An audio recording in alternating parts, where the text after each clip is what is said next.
All right, welcome back to the Wake Coaching Podcast, where we talk about all things business, blending, family, marriage, all the things. It's all about your legacy, It really is. building your legacy. That's what we're all about. And so what we've been in the past few podcasts is talking about the blending process. Yes. And we've been intentionally trying to blend our family for about 4.5 years now. And so we just love sharing some principles and some lessons we've learned from that. And so these have been hard-earned lessons, right? they have been And so, hard fought. Yeah. Yes. If we can just pass them on to someone else and they don't have to go through all the pain or as much of the pain or whatever, that's what it's all about. That's Absolutely. our heart. And I think with the theme or thought that emerged, the first conversation we had about this was how blending, how there's moments that are brutal and there's moments that are beautiful. And really, like, you're living for all of them. Yeah. You know, and I think you have to be up for all of them. Like, don't miss the beauty. And I think sometimes that's just like in our culture today, we're so focused on the gap ahead of us rather than the gain behind us. And you're just focused on like, so sometimes you miss the beautiful moments. And I really think if you pause and you're just aware of it, you try to be aware of it, but focus on, okay, here's a moment of beauty. So let's just stop for a moment and let's just appreciate it and live in that moment and not be like, well, we have so much to do. We have so far to go yet. Well, fine. Yes, maybe you do. But that's okay. Like, that's where I think we just need to give ourselves time when it comes to blending. Yeah.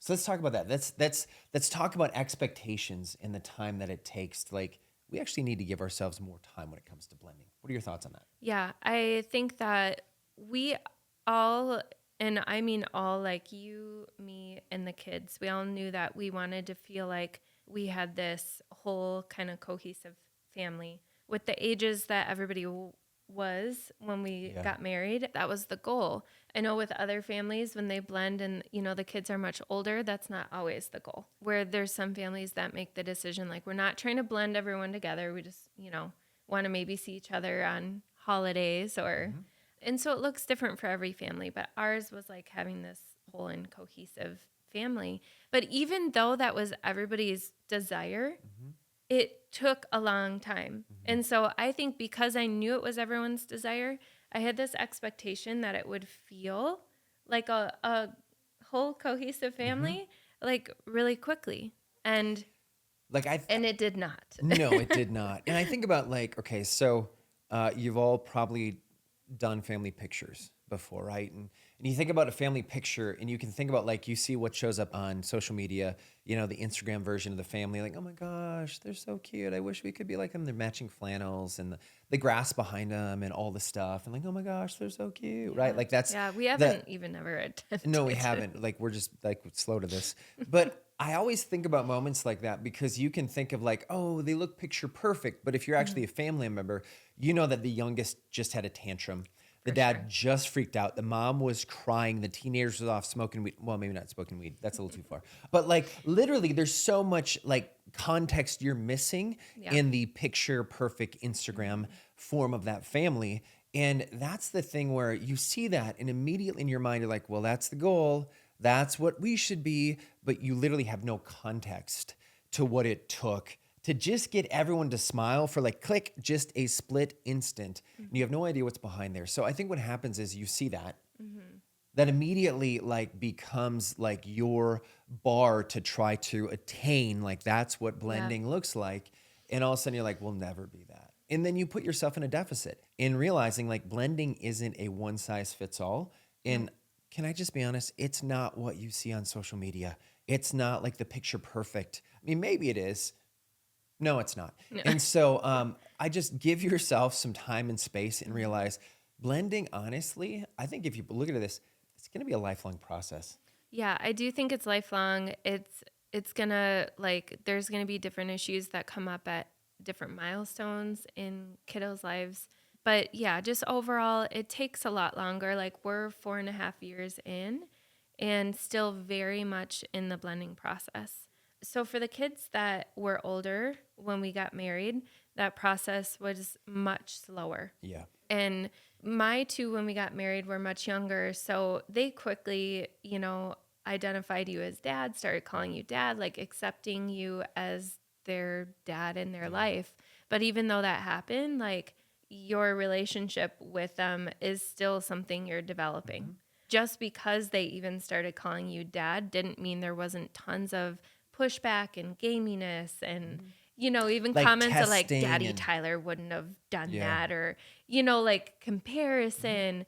There's been times where they just want to go back to the good old days. Yeah. And there's just a lot that still has to come along for the ride. Like, even if there's an immediate like acceptance of you as a parent in their life. And I'll just say, like, the blending process for me, like for Elijah and Ames, it was much sooner, much easier for them to look at me and call me dad and jump into that. And you're right, there was challenges with that. There still are challenges with that, but it was much more challenging for you.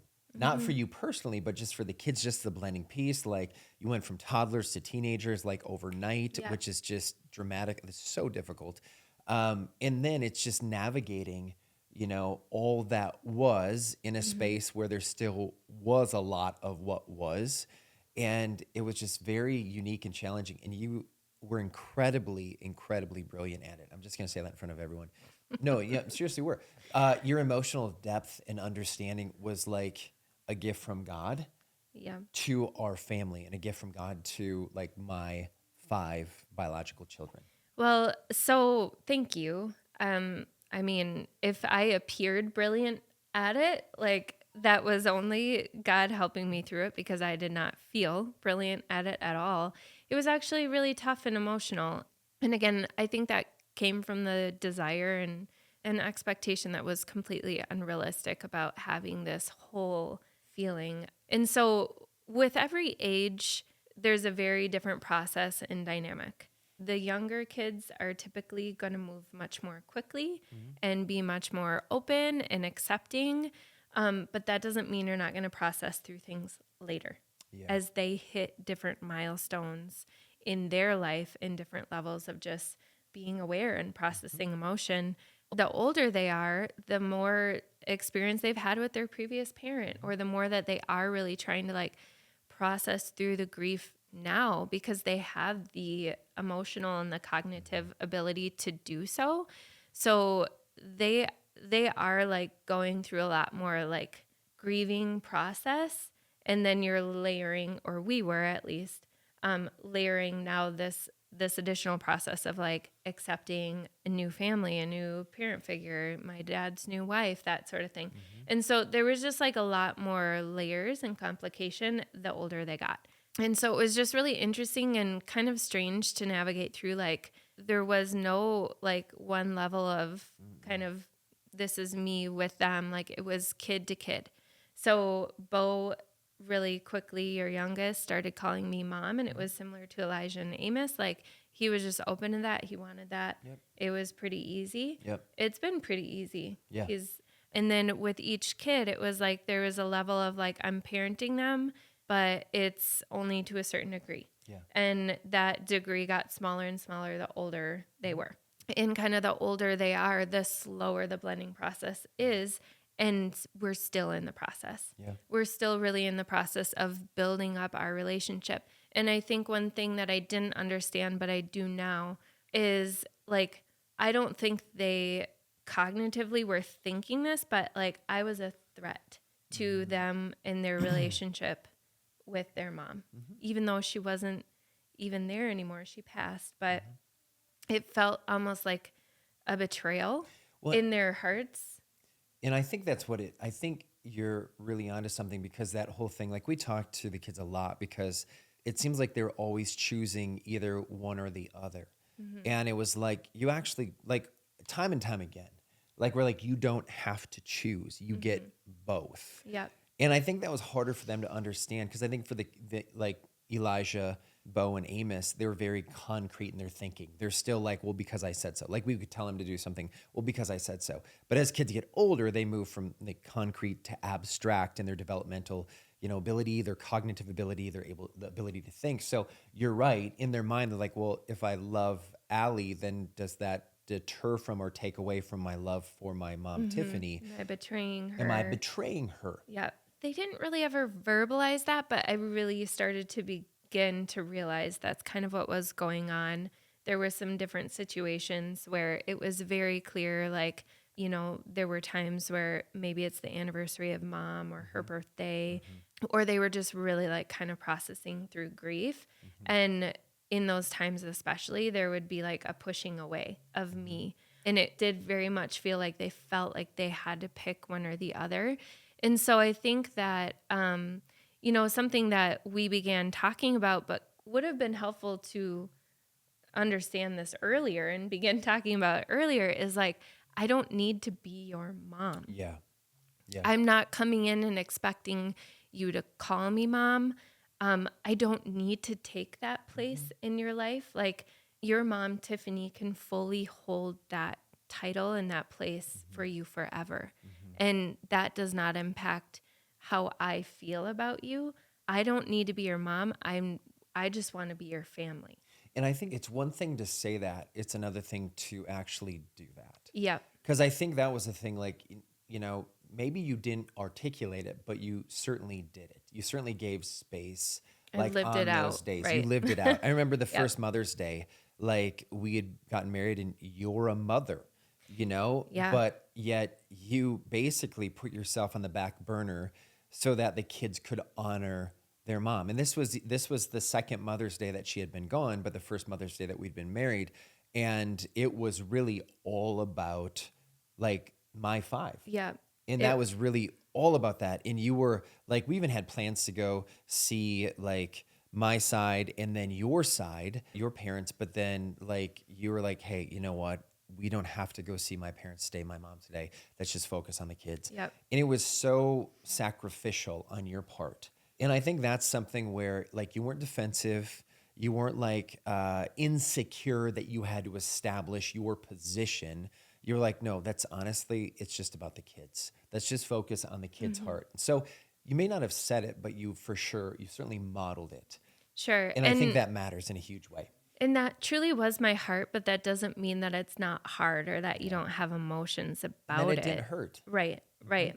And there can be insecurity. There can be like, I am a mom. These are my two that I've raised from birth. Like, wanting to be celebrated, and those emotions are there. Yeah. But That's the it's brutal just, part. It is. That was a That's the brutal brutal day. part. But it's just realizing and having the perspective enough, like, go ahead, process those emotions, but also just know, like, this is a year that is never going to be repeated, but this is where we're at. This is the season that we're in. Like, we have to go through these tough parts for them to be able to heal. And so, yes, that. Like, I just think about that, like the season, like, you give space early on, realizing, I think, as you're considering your own blending process, like, the first year really is like the first year, the first Christmas, the first holidays, the first Mother's Day, the first Father's Day, the first, right? Yeah. Like, understanding the first, give space for them to be brutal. Yeah. Give space for them to be like, this is not what I envisioned, not what I imagined. This hurts more than I ever thought. But ultimately, and this is one of the things we just talked in the last episode about putting the marriage first, the kids second. But this is a moment where it's like, but Dad, like, I miss my mom, like my mom, Tiffany. And it's a grieving process and giving space and allowing that. But then also, like, that's year one.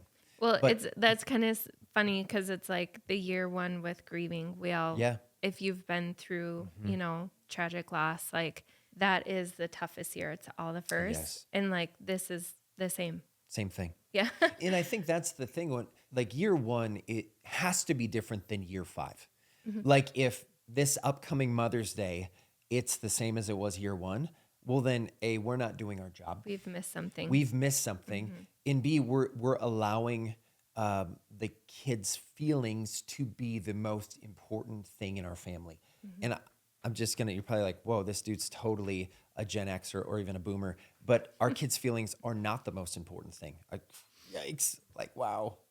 We'll probably lose, like, subscribers over that or gain, either way. But I think that's the thing. It's not about feelings. Well, it's about feelings don't lead ever, right? No. Go ahead. Sorry. They don't lead ever. You go. That was a great thought.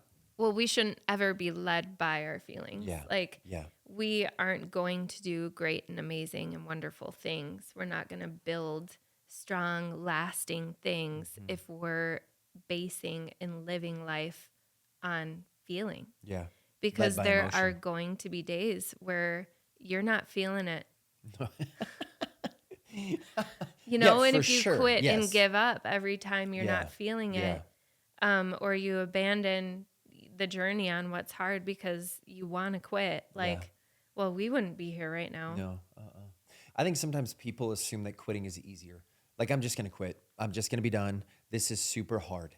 And I think a lesson I've learned over the years through different like adventure races or different things I've been a part of is that like quitting seems easier, but whether you quit or you go on, both are hard. But the one is that if you keep going, you're continuing to struggle, which some people are like, well, I don't want to struggle. Well, struggle means you haven't given up. Like if I'm continuing to struggle with this thing, struggle to move forward, struggle with our relationship, struggle with like the struggle will inevitably make you stronger if you allow it. If you quit, you stop, right? You're just done there. And I think what happens is sometimes when you quit, you're like, okay, the weight will be gone.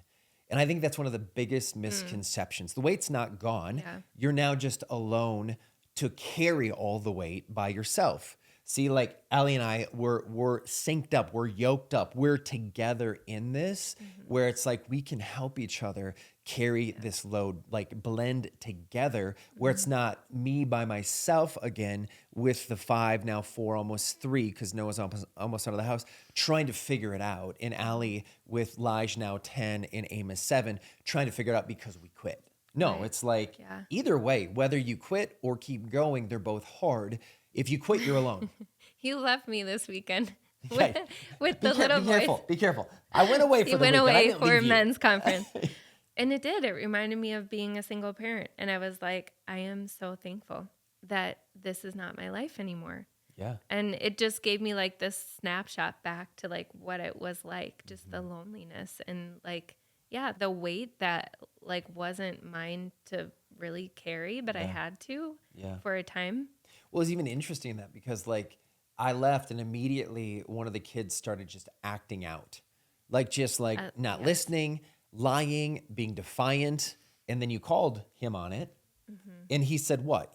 And you're like, why are you acting this way? He admitted he is testing me when you're not there to see if I'm going to hold the line, if I'm going to discipline or, yeah. So It's just amazing how that works. Isn't So it? just a picture Yes. of like, if it were, like, okay, sometimes you think, I'm just going to quit again. Don't quit. yeah. Like, don't quit. Like, just take time. Just give yourself time. Give the relationship Yeah. time. Like, quitting again will not solve your problems. Yeah. And whether it's relational problem between you and your spouse, relational problems with the kids, or honestly, like deep-seated problems inside of you.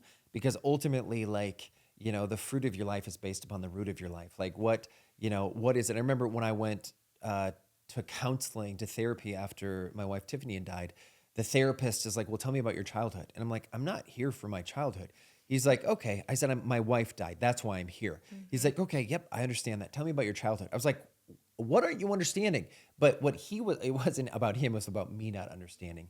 Like the way that the first 8 years of my life were formed up is really how I was going to approach, attack, or not approach and not attack Yep. the healing process at 43. Yep. Right. And Yeah. so it was all about that. So much of the fruit of what you're experiencing right now really might not have to do with your spouse or your kids, but your childhood and your family of origin. And that's a whole nother thing. We're just going to put a pin in that. We'll come back to that. No, but so that's a good kind of segue into another lesson that we learned where, you're talking about like quitting doesn't make anything easier. No. And so we put the marriage first so that we're united. You have a partner in this journey, right? But also the whole family can and should be a part of the blending process. Yeah. So, we talked about in the last episode putting the marriage first, and we absolutely still like that is foundational. But that does not mean that you just dictate to your family. And it's like, hey, we went away and decided, and now you guys are going to do this, and this is what's happening. Like that is not going to get you very far either. Like if you really want to blend a family and have this whole and cohesive feeling family, no matter how complicated all the dynamics Yeah. are, you have to make them a part of it. And so, with blending, it's so important to create like your own family values and vision.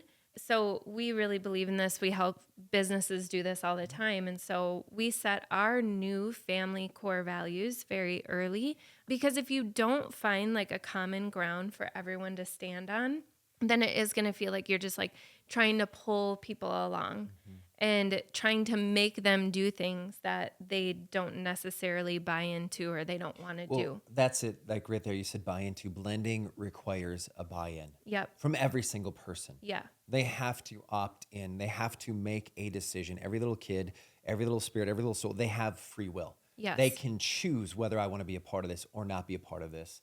Even if they're stuck in that house Yes. for the rest of their life, they Yeah. can choose if they're, yeah. Little Amos, 7 years old, he has a choice whether I Yeah. want to blend and be a part of this family or not, or, like push against. And so it can't be just a stick. Like, you're going Yeah. to do this. Yeah. Yeah. It's got to be like It's pulling them collaborative. in. It's got to be vision casting. It's got to be making them a part of it and kind of calling them up like to a higher level, like appealing to that within them. Like, what kind of family do you want to be a part of? Do you want your home to be an encouraging, peaceful, like, you love being here? Or do you want it to be, a lot of fighting, a lot of like, Fighting, bickering, instability. yeah. Yeah. And so those are the types of conversations we had around like our family core values, establishing what our core values are as a family, why it's important, why we want these values in our home rather than the alternative. Like, those were a lot of the conversations we began having and is a crucial part of building a foundation of a new blended family. Like, you can't just be like, we're doing this. Like, they have to couldn't- see Yeah. why it's important to make this big change in their life. We had clear core values before like we met, like I did in the 5, and I could have been like, this is it, and dictated them. But then how is that creating buy-in? Right. I didn't do that to the 5 when we created them. So then we come together and we're like, okay, what are our core values together? I did this on my own, but now we're a new blended family, a cohesive unit. So Yep. how do we have shared common values? Yeah. And not dictated, but collaborated. And so I do think everyone plays a part, whether they're 7, whether they're 17, whether they're 47. It doesn't matter. Everyone plays a part in this. And I think part of it is, I think from the parents, from our standpoint, is inviting them into the process of blending, Yes. not dictating, not saying you'll do it like that. Like, don't parent that way, period. Invite them into the process. Give them the bigger picture why. The bigger picture, like, hey, what kind of family do you want? What kind of family do you want to be a part of? What kind of a home life do you want to have? Like, ask them and then sit and listen Yeah. and see, like, and then cast a bigger vision. Paint a beautiful picture of what could be and what should be and where you want to go together. Cast that vision. It says, the wisest man to ever live, his name was Solomon, King Solomon. He said that people perish for a lack of vision, or people cast off restraint. So that idea, like casting off restraint, I'm just going to go do my own thing. Or people perish, like vision, like literally, they literally perish, like die, because there's just not a clear why to why would we do this? Why would we like submit to these new core values or submit to a new mom's authority or a new dad's authority? Why would we do that? Well, that's our job as the parents to cast that vision Yeah. of what our blended family could and should be. Yep. And let them like be a part of that vision and then show them like, really, we can't just do this. Like, if we're the only ones that want that, Yeah. it won't happen. It's really all of us that have to be a part of creating this new family. So that's, I mean, the big takeaway from this episode is that blending requires buy-in, and buy-in is collaborative, not dictated. And if you're going to invite the kids in, you have to invite them into something that they are excited about and they're a part of creating. Like, allow them to be a part of creating. You know what we'll talk about in the next episode? We'll talk about the idea of like what we did for Christmas and the holiday, how we had the kids be a part of that. So family traditions Family are the very traditions. practical application of this whole Yeah, so come back this next whole time. idea. Absolutely. Come back Yep. next time. We'll talk about what that looks like. Yeah. What that looks like. And so, hey, Wake Coaching Podcast. So glad you joined us today. I Yeah. encourage you. If this was of benefit to you, please share, like, comment, throw some comments in there about things you'd like us to talk about. We'd love to hear. Yes, we Also would love that. subscribe. And thanks for being here today. Have a great day. Thank you.